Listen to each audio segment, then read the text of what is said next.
Assalamualaikum warahmatullahi wabarakatuh. Waalaikumsalam. Yang terhormat Ibu Kepala Sekolah TK Amahatun, Ibu Kartini, dan teman-teman semua yang saya banggakan dan saya sayangi.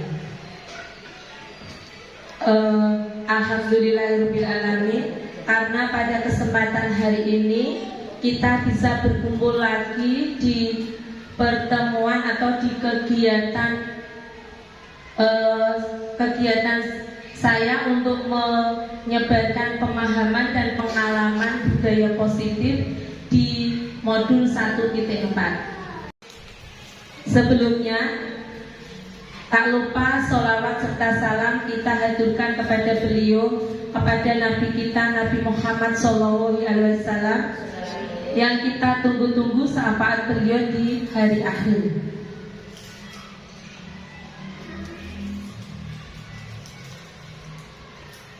Langsung saja ya Bu, teman-teman. Terima kasih atas kehadiran teman-teman semuanya karena bisa menyempatkan waktunya untuk bisa mengikuti kegiatan pada hari ini. Untuk kegiatan pada hari ini itu merupakan tahapan terakhir dari modul 1, yaitu dari beberapa submodul. Untuk kemarin saya sudah menyelesaikan modul 1.1 tentang filosofi pembelajaran Ki Hajar Dewantara, modul 1.2 tentang nilai dan peran guru penggerak, modul 1.3 tentang nilai tentang visi dan visi guru penggerak, dan yang ini merupakan tahapan terakhir yaitu aksi nyata modul 1.4 tentang budaya positif. Saya di sini diberi tugas untuk menyampaikan atau melakukan pengimbasan tentang apa yang telah saya dapat di dalam modul 1.4 yaitu tentang budaya positif. Kita di sini sama-sama sharing, sama-sama bertukar pendapat. Nanti misalnya saya memberikan pengertian atau bagaimana, kalau jenengan sudah ada yang paham atau memberikan tambahan, monggo. Pertama kali yang akan saya sampaikan yaitu tentang budaya positif. Yang pertama ada perubahan paradigma belajar, kedua disiplin positif, ketiga motivasi perilaku manusia, keempat kebutuhan dasar, kelima posisi kontrol, keenam keyakinan kelas, dan yang terakhir nanti ada segitiga restitusi. Oke, kita bahas satu persatu tentang 7 konsep utama modul budaya positif. Seperti yang saya sampaikan tadi, mungkin teman-teman sudah ada yang tahu mengenai konsep disiplin. Menurut teman-teman, pemahaman disiplin menurut teman-teman itu apa ya? Disiplin menurut saya yaitu mentaati peraturan. Disiplin menurut saya yaitu taat dan tanggung jawab terhadap peraturan yang ada. Terima kasih teman-teman. Tadi Bu Har, disiplin adalah taat peraturan. Untuk Bu Ani, taat peraturan dan bertanggung jawab. Itu semuanya betul ya Bu untuk disiplin. Tapi ada tambahan dari saya. Kalau di sini kita membahas tentang disiplin positif itu nanti datangnya, motivasinya akan datang dari diri kita sendiri, bukan dari luar. Untuk sekarang yang kita bahas satu persatu dimulai dari pembelajaran dengan paradigma baru. Pembelajaran dengan paradigma baru yaitu pembelajaran dengan paradigma baru dirancang berdasarkan prinsip pembelajaran yang berdiferensiasi, sehingga setiap anak belajar sesuai dengan kebutuhan dari tahap perkembangannya untuk mewujudkan profil pelajar Pancasila. Di sini saya cuma akan menambah sedikit.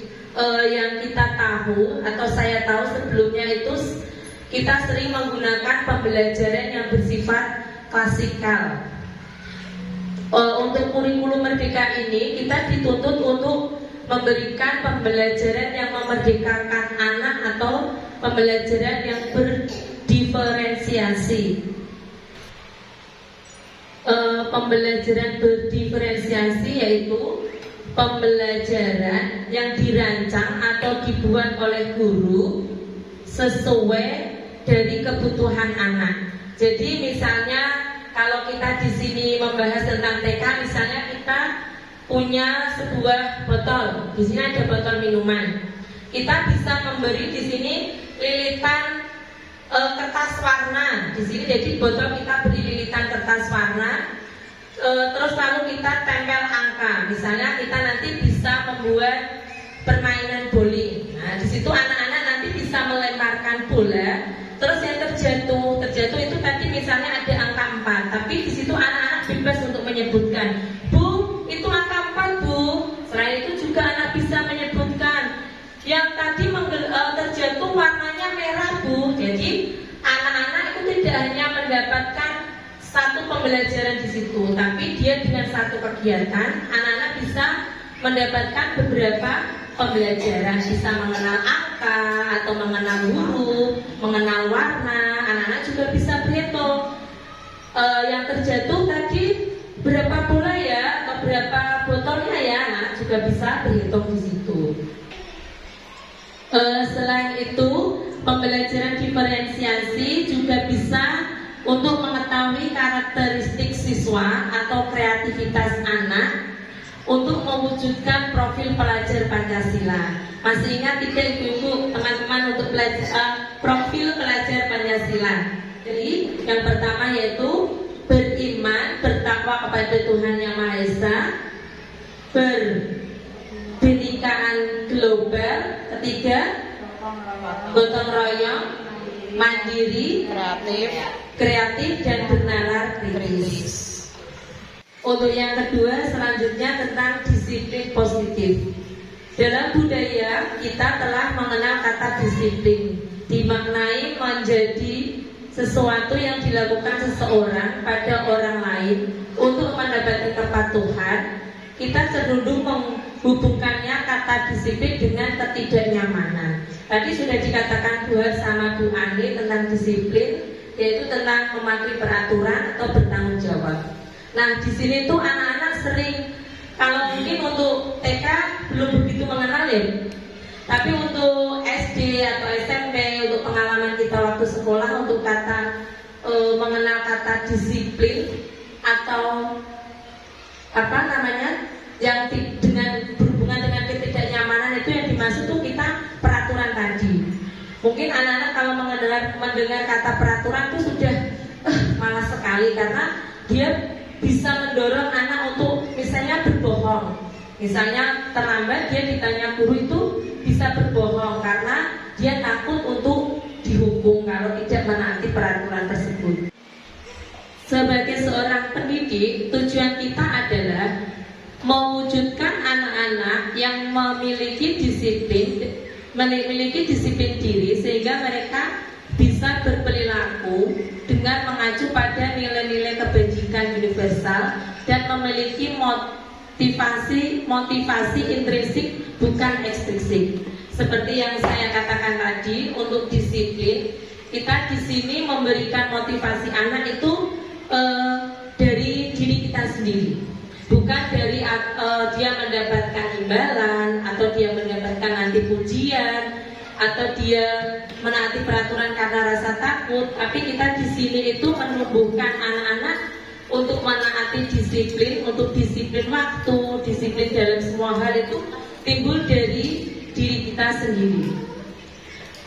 Disiplin positif merupakan salah satu cara penerapan disiplin yang bertujuan untuk menumbuhkan kesadaran serta memberdayakan anak untuk melakukan sesuatu tanpa sogokan maupun tanpa hukuman. Seperti yang saya katakan tadi, kalau anak-anak melakukan disiplin tadi dengan sogokan atau dengan hukuman, mungkin misalnya saya sendiri pernah, mungkin akan diingat sampai besar, dan itu akan bisa menyebabkan membenci atau benci dengan orang tadi atau gurunya yang telah memberi hukuman ke si anak, dan itu mungkin akan melekat sampai nanti si anak itu tua. Dari modul 1.4 ini tentang disiplin positif, yang saya pelajari yaitu, yang saya dapatkan bahwa disiplin itu lahir dari diri kita sendiri atau mendapatkan motivasi dari pribadi kita, yaitu motivasi intrinsik, bukan motivasi ekstrinsik. Kemudian untuk memenuhi disiplin positif, kita atau orang dewasa mempunyai kebutuhan dasar, yaitu yang pertama kebutuhan bertahan hidup. Kebutuhan bertahan hidup adalah kebutuhan fisiologis, kesehatan, rumah dan makanan, kebutuhan biologis dan perasaan aman. Di sini kita bertahan hidup tentunya memerlukan rumah, makanan, atau juga dengan kondisi fisik kita supaya kita sehat dan rasa diterima. Di sini terhubung dengan orang lain seperti teman, keluarga, pasangan hidup, binatang peliharaan atau kelompok di mana kita tergabung.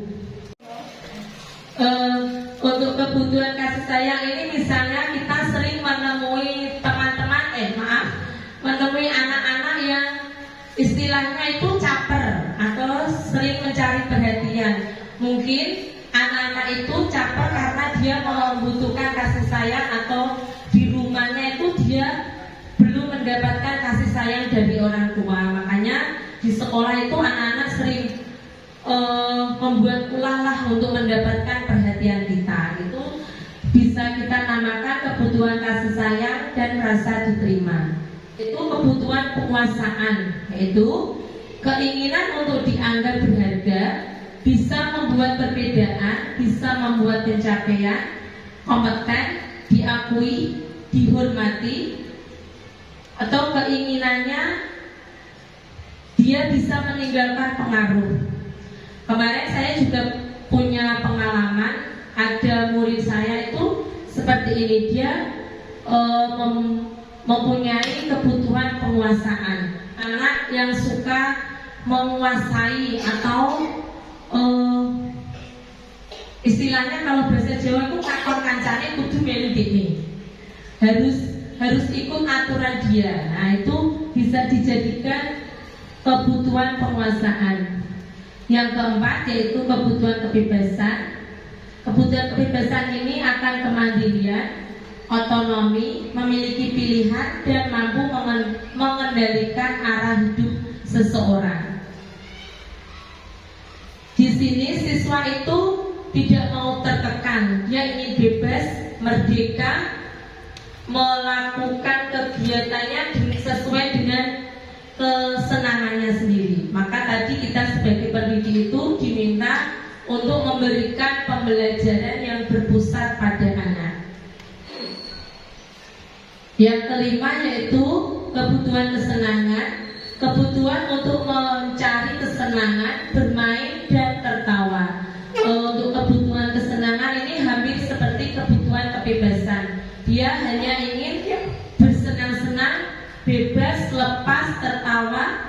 Dan seperti tadi yang saya katakan, kita di sini sebagai guru dianjurkan atau disarankan tadi memberikan pembelajaran yang menyenangkan kepada anak. Jadi anak itu nantinya tidak jenuh seperti yang dulu kita klasikal itu kan anak sering jenuh ya teman-teman. Merasa monoton. Nah di sini kita diharapkan untuk memberikan pembelajaran yang menyenangkan pada anak, yaitu memberikan beberapa kegiatan dalam satu hari. Kemudian untuk tadi kebutuhan dasar manusia itu akan timbul motivasi perilaku manusia, yaitu merupakan dorongan yang timbul pada diri seseorang secara sadar maupun tidak sadar untuk melakukan suatu tindakan dengan tujuan tertentu. Tujuannya misalnya itu manusia mempunyai motivasi yang pertama itu untuk menghindari ketidaknyamanan dan hukuman. Anak didik melakukan disiplin diri karena takut dihukum. Itu termasuk ini tadi berarti motivasinya dari luar. Yang kedua, anak-anak melakukan disiplin karena mereka ingin mendapatkan imbalan atau penghargaan dari orang lain. Anak-anak melakukan disiplin karena mendapatkan imbalan atau penghargaan dari orang lain. Ini menurut saya juga belum begitu baik. Karena mungkin karena anak-anak tidak mendapatkan imbalan atau penghargaan, mungkin dia tidak akan melakukan disiplin itu. Nah, ini tadi termasuk dorongan atau motivasinya dari luar. Yang ketiga, menghargai nilai-nilai kebajikan diri sendiri. Nah, di sini kita diharapkan semua untuk dapat mendidik anak melakukan disiplin dari diri sendiri, karena kalau melakukan disiplin dari diri sendiri, mereka akan sadar akan nilai kebajikan dirinya. Dia bisa menghargai diri sendiri. Nah, itu yang termasuk motivasi intrinsik, itu timbul dari dirinya sendiri. Misalnya dalam sebuah kegiatan ada kejadian, itu anak sedang ada teman kita yang membawa botol minum, itu temannya nggak sengaja menyenggol temannya, tapi kalau sampai botol minumnya tadi tumpah. Kalau itu tadi ada motivasi intrinsik, tentunya dia akan tanpa disuruh, itu dia pasti akan pertama yang dilakukan meminta maaf, yang kedua dia akan membersihkan tumpahan itu. Dia akan bertanggung jawab, piye carane ben iki mau bisa bersih. Tapi kalau ada motivasi ekstrinsik atau dari luar tadi, pasti dia akan disuruh dulu. Nanti coba dibersihkan dulu, nanti kalau sudah bersih kamu yang ini. Itu dari luar. Beda kalau dari motivasi dari dalam, dia akan bertanggung jawab, merasa dia membuat kesalahan. Untuk motivasi intrinsik itu akan membuat anak lebih bersemangat untuk melakukan disiplin, karena dia merasa menghargai dirinya dan merasa bertanggung jawab. Untuk selanjutnya yaitu konsep disiplin dengan identitas gagal. Seperti yang saya sampaikan tadi, konsep disiplin dengan identitas gagal ini seperti yang kita memberikan hukuman. Memberikan hukuman yaitu kenapa bisa disebut identitas gagal, karena memberikan hukuman bisa menyakitkan. Tentunya menyakitkan yang diberi hukuman tadi atau anak yang bertindak salah. Jadi bisa juga membuat anak tidak nyaman, murid takut, memaksa, murid menyembuhkan kesalahan. Seperti tadi, anak-anak juga bisa tidak jujur karena dia takut untuk dihukum. Dan juga murid merasa rendah diri karena peraturannya di sini harus ya, kata-kata harus itu untuk sekarang marilah kita tinggalkan. Yang kedua yaitu penghargaan. Kenapa penghargaan disebut tidak efektif? Karena di sini nanti anak-anak akan melakukan disiplin karena dia hanya mendapatkan penghargaan tadi, dan dia mungkin kemungkinan tidak akan melakukan disiplin itu karena dia tidak mendapatkan penghargaan. Penghargaan juga bisa merusak hubungan. Misalnya dalam suatu kegiatan kita memberikan penghargaan kepada si anak yang mempunyai bakat atau yang mendapatkan peringkat. Nah, di situ nanti anak itu bisa merasakan iri. Saya kok bocah itu kurang yo. Tetapi di situ juga akan menimbulkan sisi positifnya. Ada anak yang bagi aku harus bisa mendapatkan penghargaan, tapi juga bisa menimbulkan rasa iri tadi sehingga bisa merusak hubungan. Yang ketiga, mematikan kreativitas. Kenapa bisa mematikan kreativitas? Karena biasanya si anak hanya akan melakukan hal-hal yang stuck. Dia akan sampai di situ saja, tidak mengembangkan kreativitasnya karena dia merasa saya berbuat seperti itu saja sudah bisa mendapatkan penghargaan. Jadi saya tidak perlu untuk meningkatkan kreativitasnya. Sama bisa menurunkan kualitas, mengurangi ketepatan, dan bisa juga yang terakhir itu menghukum dengan sistem ranking. Untuk kita di TK mungkin tidak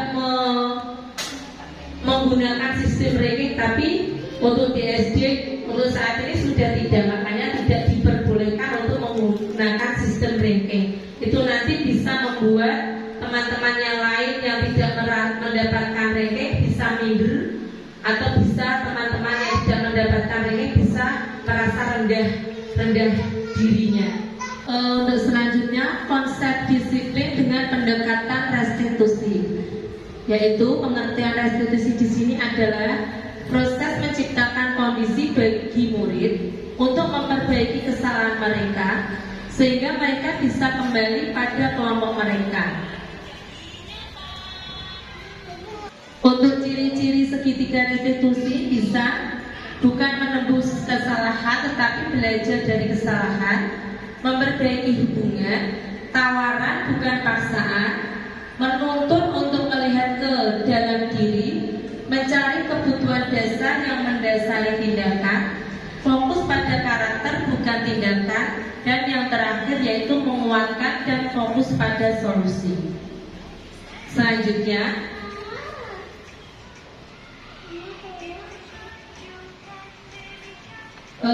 di sini kita dapat melihat untuk perbedaan tadi antara hukuman, konsekuensi, dan restitusi. Misalnya ada kasus anak yang terlambat masuk sekolah. Kalau hukuman itu biasanya anak-anak diberi hukuman hormat ke menghadap bendera selama 1 menit, ya anak-anak takut. Kalau konsekuensi tadi tanggung jawab, yaitu guru memberikan konsekuensi untuk mengerjakan tugas yang tertinggal saat istirahat. Guru tegas dan siswa bisa menghormati peraturan tersebut. Yang mulai kita lakukan itu kita melakukan segitiga restitusi, yaitu di sini guru menanyakan keyakinan kelas dan membantu siswa menyelesaikan masalahnya, mencari solusi atas masalahnya tadi. Misalnya di sini ada kasus terlambat sekolah. Jadi di sini kita tidak harus langsung menghukum atau meminta tanggung jawab anak, tapi kita bisa mencari penyebabnya kenapa anak tadi terlambat ke sekolah. Kita bisa membantu anak dan menanyakan keyakinan kelas. Kalau kita terlambat ke sekolah, nanti kita akan bagaimana? Nah, di situ kita akan mendapatkan pemecahan masalahnya. Terus bagaimana kalau supaya anak tersebut tidak terlambat ke sekolah? Selanjutnya ada 5 posisi kontrol restitusi, yaitu sebagai penghukum, pembuat rasa bersalah, teman, pemantau, dan manajer. Menurut teman-teman, pengalaman teman-teman selama ini sebagai apa ya? Sebagai penghukumkah, pembuat rasa bersalah, teman, pemantau, atau manajer? Sebagai teman. Sebagai teman. Ada lagi?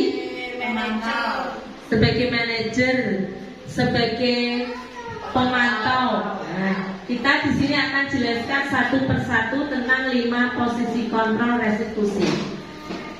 Penghukum yaitu seseorang penghukum bisa menggunakan hukuman fisik maupun verbal. Berarti kita selama ini tidak sebagai penghukum ya, karena selama ini saya rasa teman-teman belum pernah melakukan hukuman ke anak didik kita. Pembuat rasa bersalah, pada posisi ini biasanya guru akan bersuara lebih lembut. Pembuat rasa bersalah akan menggunakan keheningan yang membuat orang lain merasa tidak nyaman, bersalah, atau rendah diri. Kata-kata yang dikeluarkan biasanya lebih lembut, karena supaya bisa anak-anak itu merasa bersalah dengan apa yang dilakukannya. Yang ketiga yaitu sebagai teman, guru pada posisi ini tidak akan menyakiti muridnya, namun guru akan tetap berupaya mengontrol murid melalui persuasi. Biasanya kita itu kalau sebagai teman itu kita memperbaiki kesalahan anak itu kita akan lebih mengakrabkan diri. Sebagai yang keempat sebagai pemantau yaitu memantau berarti mengawasi. Posisi pemantau berdasarkan pada peraturan-peraturan dan konsekuensi. Mungkin selama ini kita juga sudah sebagai pemantau, tapi untuk lebih tepatnya kita upayakan untuk segitiga restitusi ini kita sebagai manajer, yaitu posisi di mana guru berbuat sesuatu bersama dengan murid, mempersilahkan murid mempertanggungjawabkan perilakunya, mendukung murid agar dapat menemukan solusi atas permasalahannya sendiri. Jadi di sini itu kita akan mencari penyebabnya, juga akan mencari solusinya supaya anak tersebut tidak mengulangi kesalahan yang sama. Contoh penerapan 5 posisi kontrol, yaitu kasus siswa tidak memakai atribut lengkap saat upacara bendera. Di sini kita sebagai penghukum itu, misalnya kita akan menghukum secara sepihak anak diminta untuk berdiri di depan barisan, biar teman-temannya juga tahu kalau anak ini melakukan kesalahan. Untuk membuat rasa bersalah, bu guru akan menggunakan kata-kata halus dan bertanya kepada anak-anak. Beberapa kali bu guru kan sudah memberitahu kamu kalau kita harus selalu mematuhi menggunakan atribut lengkap dan tidak mengecewakan bu guru, tapi dengan nadanya lebih lembut sehingga anak nanti akan merasa bersalah. Kalau kita memposisikan sebagai teman, kita akan mengakrabkan. Ayo dong ikuti aturan sekolah, tolong bantu ibu sekali ini aja. Terus kalau kita sebagai pemantau, biasanya kamu sudah melanggar peraturan sekolah, kamu tahu apa peraturannya. Setelah kegiatan upacara, beri atribut di koperasi. Beda dengan posisi sebagai manajer. Kalau sebagai manajer kita akan bertanya, apakah kamu tahu kesalahanmu? Kira-kira bagaimana kamu akan memperbaiki kesalahan ini? Jadi di sini kita akan mencari kesalahan dan menemukan pemecahan masalahnya. Untuk selanjutnya tadi tentang disiplin positif, maka kita perlu membuat keyakinan kelas. Kenapa kita harus membuat keyakinan kelas? Tidak peraturan kelas saja. Nah, di sini kita akan membahas tentang keyakinan kelas. Keyakinan kelas itu adalah membuat sesuatu kesepakatan bersama dengan peserta didik, guru bersama dengan peserta didik. Jadi di sini kita akan menanyakan apa keinginan peserta didik kita, keinginan anak supaya bisa melakukan disiplin positif. Misalnya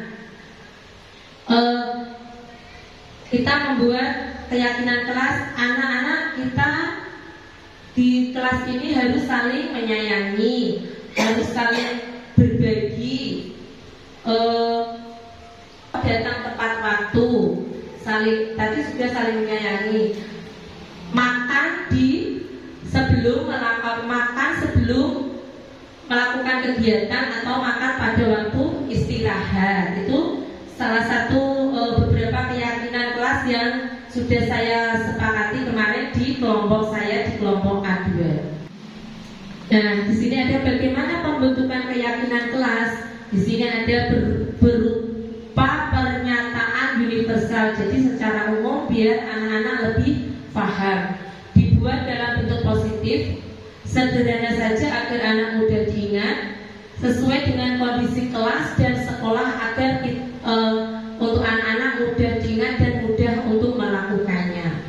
Yang terakhir yaitu segitiga restitusi. Di sini ada beberapa tahap atau 3 tahap dalam melakukan segitiga restitusi. Yang pertama, menstabilkan identitas. Kedua, validasi tindakan yang salah. Dan yang ketiga, menanyakan keyakinan kelas. Menstabilkan identitas yaitu kita tidak boleh langsung menyalahkan anak yang tadi melakukan kesalahan. Di sini kita bisa mencari penyebabnya kenapa anak tersebut melakukan kesalahan. Dan kedua, validasi tindakan yang salah. Untuk menstabilkan identitas, setiap orang pasti pernah melakukan kesalahan. Di sini kita memberikan motivasi kepada anak untuk supaya anak itu tidak takut kalau melakukan kesalahan. Misalnya dengan kata-kata, anak-anak tadi nggak apa-apa melakukan itu, guru juga pernah melakukan seperti itu, tapi di belakang diberi kata-kata motivasi. Untuk yang kedua, validasi tindakan yang salah. Di sini nanti kita akan mencari alasan anak tersebut kenapa melakukan kesalahan tersebut tadi. Dan yang terakhir, menanyakan keyakinan kelas. Untuk menanyakan keyakinan kelas ini, nanti kita bisa juga memberikan motivasi anak atau memberikan menemukan solusinya supaya anak tersebut tidak melakukan kesalahan tadi. Misalnya anak tadi makan di dalam kelas, kita cari penyebabnya. Pertama yang kita lakukan adalah menstabilkan identitas. Misalnya dengan kata-kata tadi, guru juga pernah melakukan hal seperti itu. Lapar itu, makan itu wajar, tapi yang dilakukan tadi itu salah karena teman tadi, anak tadi melakukan makan pada waktu jam pelajaran. Terus kita cari melakukan tindakan yang salah. Kita cari penyebabnya. Kita tanya ke si anak, kenapa tadi kamu makan, Dek? Anak itu pasti akan menjawab, saya lapar, Bu. Saya tadi tidak sarapan, Bu. Nah, yang terakhir kita akan menyatakan keyakinan. Kita mau cari solusinya. Nah, supaya kamu nanti tidak lapar lagi, makannya tidak di dalam kelas lagi. Besok kalau mau berangkat ke sekolah sarapan dulu ya, supaya nanti perutnya kenyang, bisa mendengarkan kegiatan hari ini dengan baik. Nanti kita tanyakan keyakinannya, kira-kira yang dilakukan tadi itu sudah sesuai keyakinan kelas belum? Pasti anak akan menjawab, belum, Bu. Kemarin keyakinan kelasnya makannya waktu sebelum kegiatan atau sewaktu istirahat. Nah, itu akan lebih bisa dipakai untuk anak. Tidak kita harus langsung menghukum anak atau memberi konsekuensi pada anak. Menurut saya segitiga restitusi ini hal yang paling tepat untuk melakukan atau menemukan solusi untuk anak saat membuat kesalahan. Dalam penerapan program disiplin positif, hendaknya guru memiliki standar kepribadian, profesional dan sosial yang baik, di mana guru mampu berefleksi pada posisi kontrolnya saat ini. Bagaimana perjalanan dirinya sebagai seorang among, tadi sebagai posisi manajer yang menuntun murid-murid menjadi insan yang mandiri, merdeka dan bertanggung jawab. Ini adalah pengertian disiplin positif menurut standar nasional pendidikan. Teman-teman, terima kasih. Saya cukup sekian yang bisa saya sampaikan tentang disiplin positif. Semoga bisa bermanfaat bagi teman-teman. Terima kasih. Salam guru penggerak, guru bergerak, Indonesia tetap maju. Wassalamualaikum warahmatullahi wabarakatuh. Waalaikumsalam warahmatullahi wabarakatuh. Assalamualaikum warahmatullahi wabarakatuh. Saya Sutiasningsih dari TK Mekarsari Sendangrejo. Setelah saya mengikuti sosialisasi budaya positif yang dilaksanakan oleh Ibu Sulistianingrum, saya lebih memahami bagaimana cara-cara untuk menangani permasalahan yang dialami oleh anak.